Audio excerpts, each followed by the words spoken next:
Nebulous presents Quantum Stereo Chronicles Audio Book 3, title Deena's Dream, Chapter 3. In the great ocean of stars and nebulae, there lay little arcs of life, gleaming like sparkling, joyful sprites, dancing happily in a waltz around their parent stars. Father dances with daughter in the twilight night, but never out of sight, round and round in eternal blissful light. But even eternity has to rest sometime, and does so in a great fiery display of raw energy. From the depths of this destruction, life comes anew. Atom creates atoms, and in time, more elements come into being to fill the darkness and bring forth new life after death. And then Deena Colombe awoke from her dream.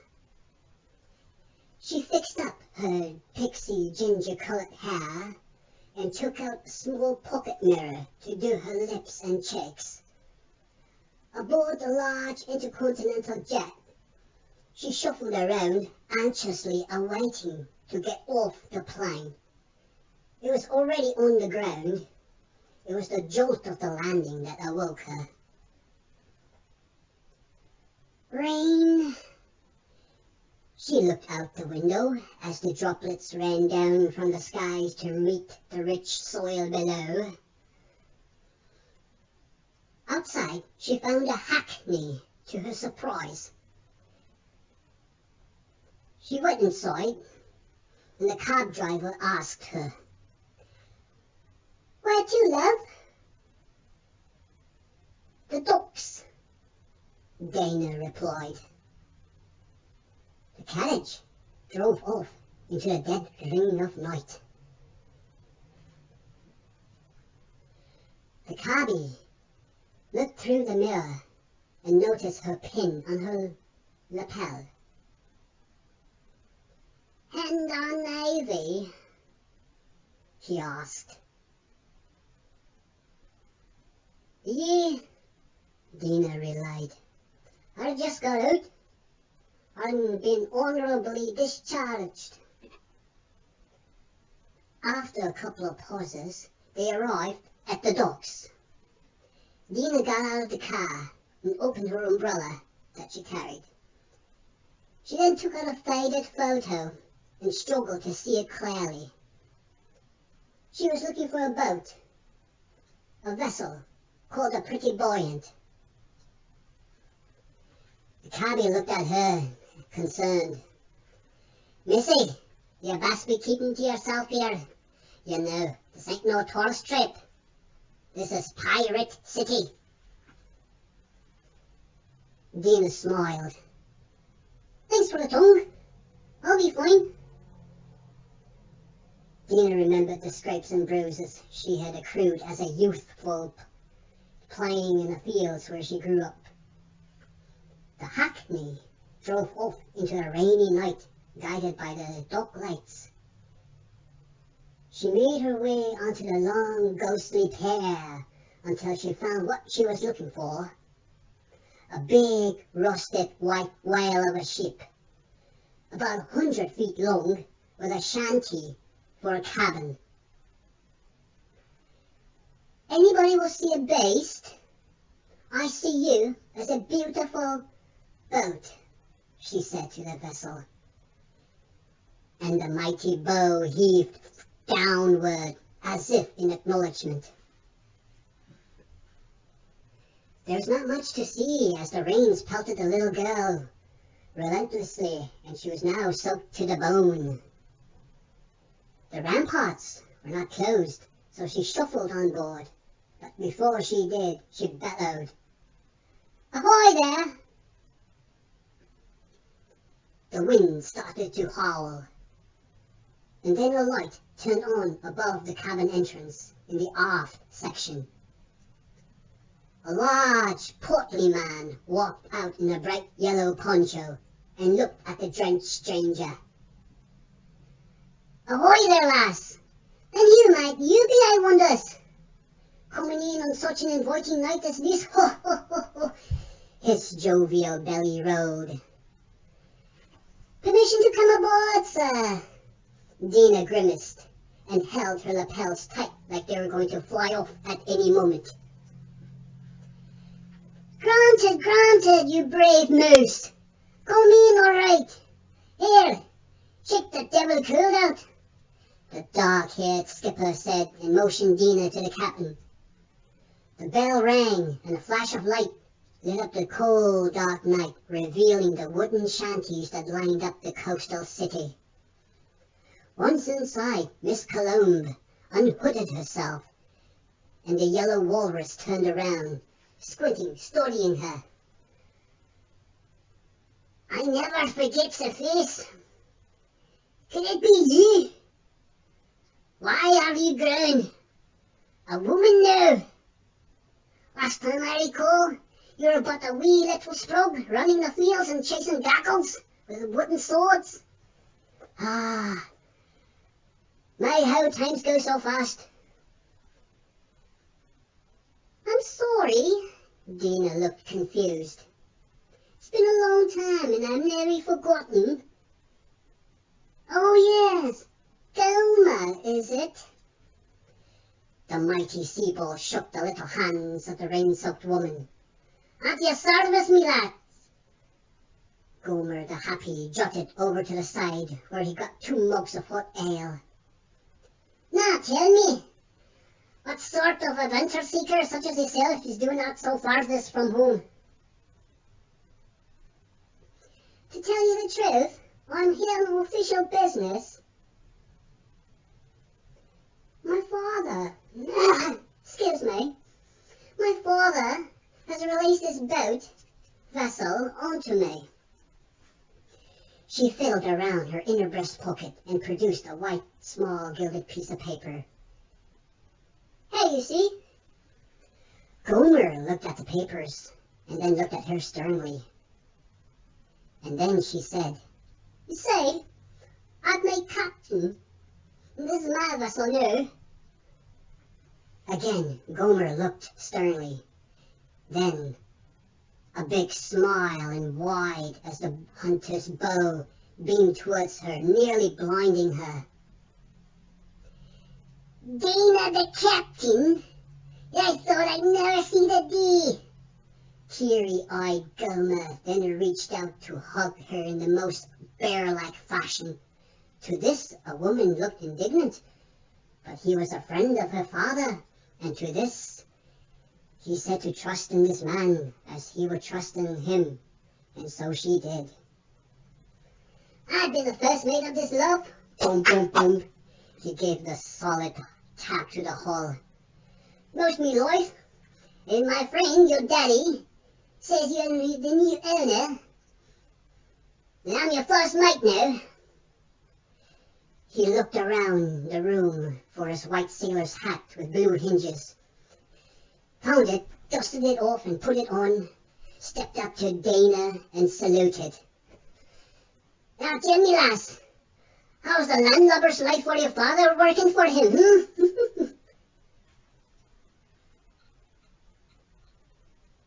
Then, in the morning, the two were busy mopping the sides of the rusted, light-coloured hull. "My, how the weather seems to change just like that," Deena commented as she wiped some sweat off her forehead with a polka-dot red handkerchief she often kept in her pocket. "The sun's high enough to cook eggs off the metal plates on the poop deck," she continued, scrubbing. "Arr, almost as good as new," Gomer said, hand. The job of cleaning was nearly done, and then a stranger, dressed in an expedition outfit, complete with his own water flask, came up, took off his clear spectacles he needed to sail with, waved his hand at them. Stranger said. Top of the morning to you all. I see you have yourself a mighty fine looking vessel. Tell me, is she for sale?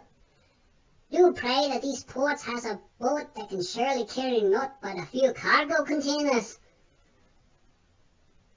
Gomer stopped what he was doing and then went over to a tower next to the stranger. To Deena, the comparison was that of a thick oaken tree standing next to a thin birch. Gomer said to the man, Good morrow to you, Mister. Professor Farsgar. Farsgar is the name. The seasoned explorer shook Gomer's hand. Cargo, I see. Mind if we look at it? You know, just so you know what we're dealing with. Trusting Gomer replied. But of course, the papers and the cargo contents. Farsgar produced documents from his pocket and showed it to Gomer, who then inspected it. Paper is paper, he said. What's in the boxes? Gomer ran to the point. At the snap of his fingers, Farsgar's company sprang forth in a large cargo truck that had been sitting idly close by for not that long. 3 of his assistants came out, all similarly dressed and ready to unload 4 crates big enough to require 2 people to carry one each. Gomer looked at Farsgar and then the crate, and with his huge paw he yanked off the light brown wooden lid that held the contents from the elements. Great pots! Gomer sighed. Easy enough. What say you, Captain? He then looked at Deena's direction, who also happened to be standing there alongside him when he saw the items in the crates. Deena noticed that inside the clay pots contained what looked like old scrolls. And the contents of the pots in the crates. Ah, my discovery, the intrepid entrepreneur spoke, proudly, but also in a hushed tone. Looked around here and there. The lost scrolls of Ran, me young lady. Priceless articles of text a young shepherd boy found while we were on site here in the interior of the island. The island holds many secrets. We were here working on uncovering a ruin we had found here not that long ago on the large interior island. Gomer then said, Why not take it by air? I am old-fashioned. I prefer my travels by sea, and if at all possible. Here's my offer. Deena, it's up to you. Sounds reasonable enough. And the cargo is pretty mundane. Now then, where would you like to sail off to? Back to the Museum of Archaeology in Zendar. They are expecting this new arrival, but I told them that I'd be travelling by sea and not by air. They sounded irritated once I told them. Right. Very well then. We accept your offer. You may place your cargo on board.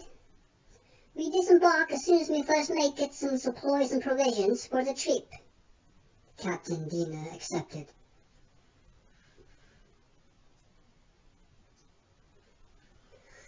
Once the Pretty Buoyant went underway to the high seas, Deena took the wheel for the first time. This was her vessel now, and she was happy that she was finally free of the navy. I feel the wind. Feels lovely, honestly. she thought. Farscar joined the captain and her first mate up on deck. Ahoy to you! What lovely weather now, is it not? You can see miles out into the blue seas. Brave Deena noticed that every now and then the stranger looked at a small red book he would take out of his pocket, flip through it, and place back inside. Then the man would shake his head. Something the matter? Did you lose some inventory? Oh, no, Farscar said. Still can't believe we found all this out here. You know, the ancient scrolls of Ran. Thousands of miles away, out here in the jungles of Elk Island. With the wind slowly starting to pick up as they ventured past the islands here and there, Gomer was done his round and reported to the captain. Everything is shipshape. The cargo's secure in the hold. The professor's help is resting in the guest quarters. Should I prepare something for us to eat? Company, of course, included. Gleeful Gomer nodded at Farscar. Yes, I am famished. Broke my fast, but only 5 hours now, and my belly is aching for some grub. Gomer set off to the mess to prepare supper, and Deena continued to talk. Old relics from Ran, is it? Do you know how old they are? We've only just uncovered them 2 days ago. That is why I want to take it back for testing, you know. The pottery themselves are common about 2,000 years ago. That long now. Is that before the comet, is it not? Ah, yes, I see you know your history. A lot of it was destroyed when that comet hit. Many to this day we're still uncovering. Like orcs. Orcs, yes. Named so because they come from the country land of Orkton. The scrolls themselves are written in a language that are lost. We know one piece, but we do not know the other. Ikari, the mythical peoples. Their history was destroyed when the comet struck the world and the oceans drank the nation away. Roads, aqueducts, arenas, and forums, all destroyed.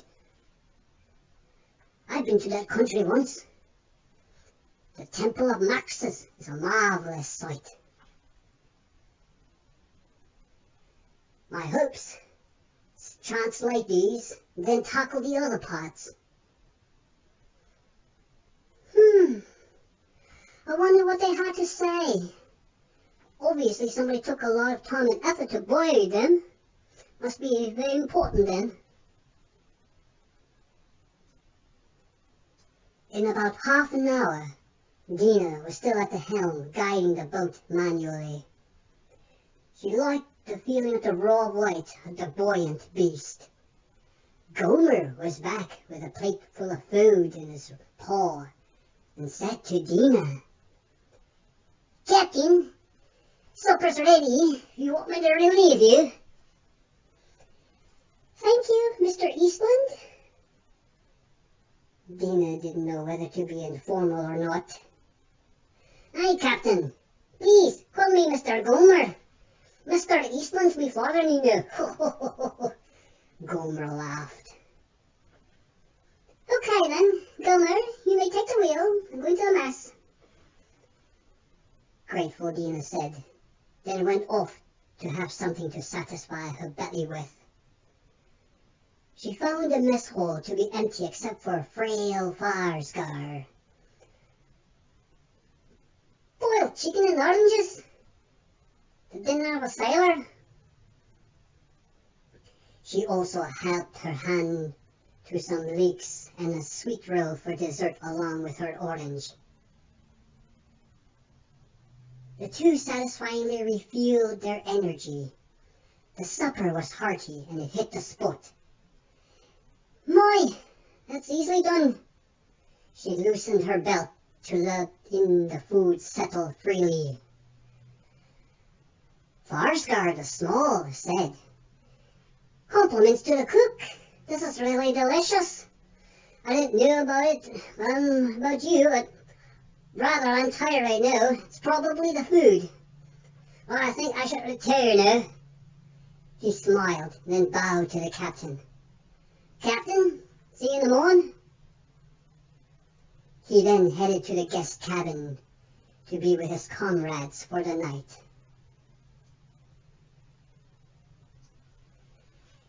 Deena felt a little bit sleepy as well, so she decided to take some rest and informed Gomer, who was only happy to keep watch. Walked up to Gomer, but Gomer handed her something. "Here, if you don't have one."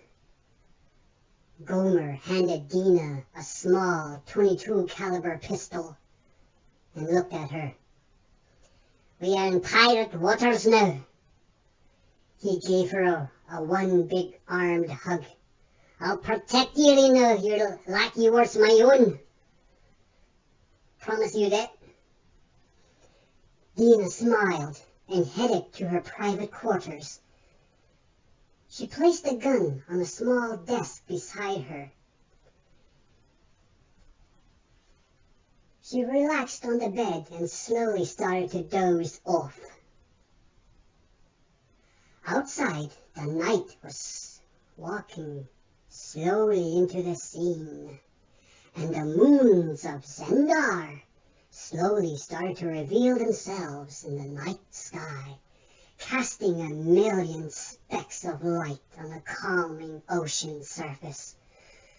It was going to be a clear night.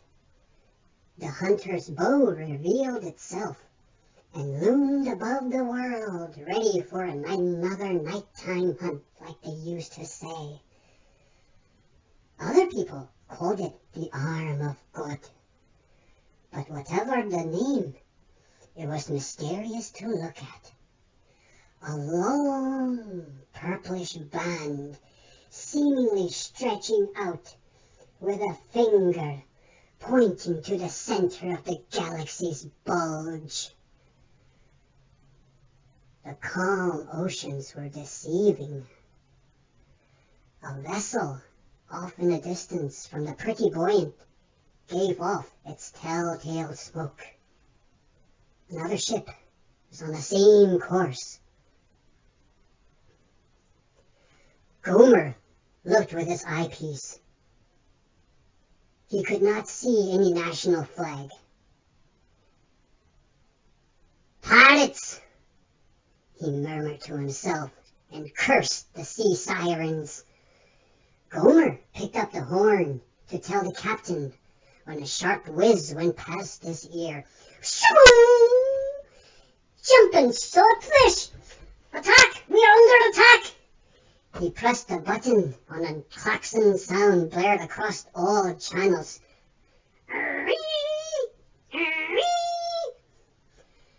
"Running speed!"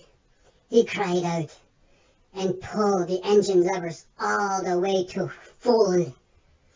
He was going to outrun it if he could.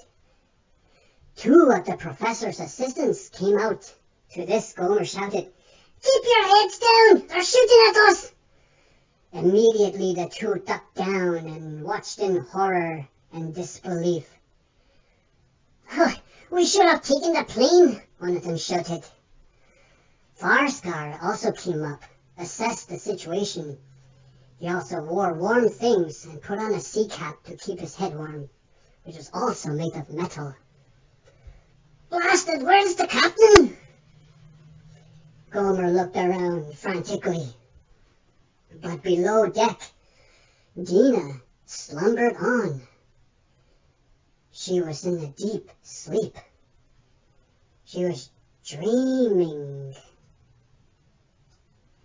And in that dream, she thought she awoke to an alarm sound in a dark metallic room filled with odds and ends one might find in an otherwise perfectly functioning sea vessel. Wooden crates, netting, barrels, filled with provisions, but all darkened. The alarm blared, and she caught the sight of another in the room with her. She squinted to see the darkly dressed intruder, sitting, watching. "Farscar, is that you?" "No, I am not Farscar," she revealed herself when she stepped forward to a lit area of the room. "This is a dream. I must be dreaming," Deena exhaled. "Yes, you are dreaming. And right now, we need to get out of here. There are people here who want to hurt us. But I will help you if you trust me." "Vega. My name is Vega," she smiled. The room was dark and claustrophobic, and Deena struggled to see a way out. The door was reinforced steel and designed to withstand crushing depths. There was no way to open it from the inside. "Stand back," Vega said. She placed her hand on an eyepiece-like device that covered her left eye, and then the door opened. Once the door was open, she could hear some commotion going around.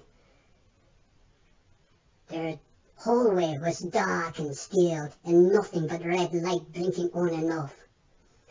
Klaxon sound was muted now, but Deena's heart pumped even faster when she heard the sound of gunshots.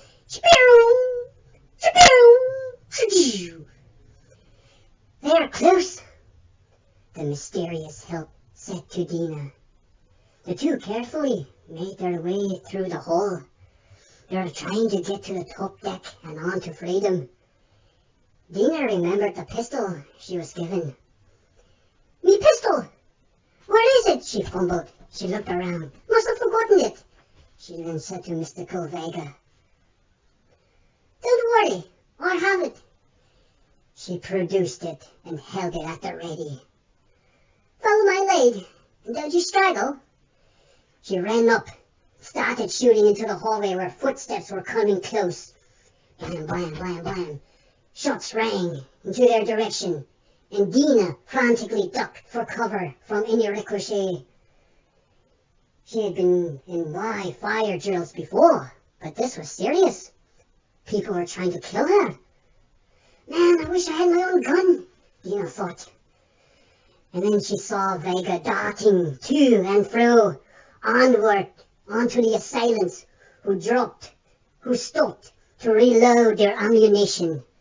Vega drop-kicked one and arm-chopped another. Whoop-lock! The intruders in the hall were subdued, and Deena found herself with a metal pipe to defend herself with.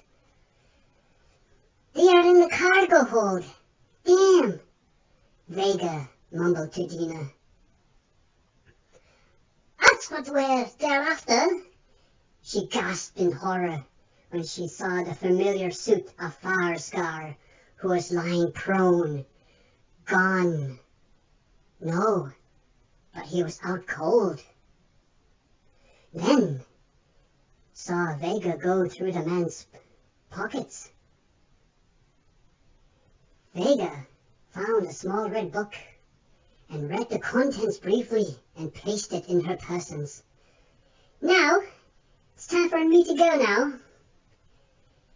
Just as she said that, another came up to the hallway, an even bigger person who stared at Vega. Deena moved to the side just in case, and saw that the leather-clad roguess Run to the thuggish man. Deena moved quickly to strike the enemy, but the man simply took it and gave a swift jab that sent her flying off balance. She regained herself and then kicked, jabbed, and swayed, but the man stopped her punch here and there. In the middle of all the grumbling, he said, "I know who you are, Dreamwalker." Deena looked onward at the verbal exchange at once. What? Vega stopped to look at her assailant's eyes, saw that they were in a glance trance. Could it be? She piped. She then stopped. Memories flooded in. Is that you? A voice carried from the opposite side. We have it! Come on, Zach! Let's go! Whoever it was had now taken the crates. The mystery man had retreated, and Vega went to pursue him. Just then Deena followed, but she tripped and fell, and then all went dark.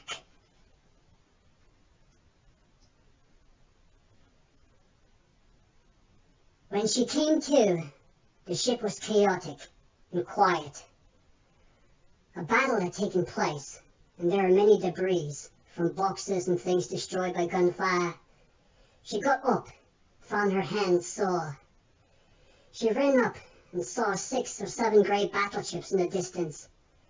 They were Zendari, all within striking distance, and a pirate vessel was engaged against combat against the mighty sentinels of the sea.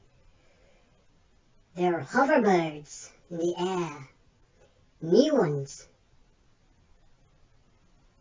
Then she saw Gomer lying on the side of the deck. "Oh no!" she cried, then ran to see if he was still alive. The man heaved, and Deena sighed a breath of relief as she placed the mortally wounded man's hand to her bosom. No! Blood ran onto the side, and then a cough.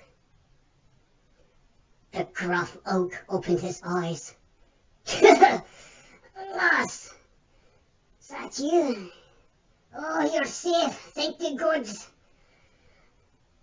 How badly?" Gomer felt his sides and grimaced. They missed me organs. I'll be fine. Just get me a warm scotch to fill me belly with." Teary-eyed, Deena ran up to get to the med box to get some drink to her first mate.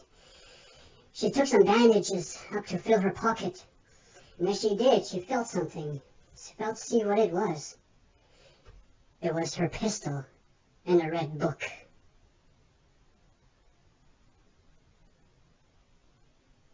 End of chapter.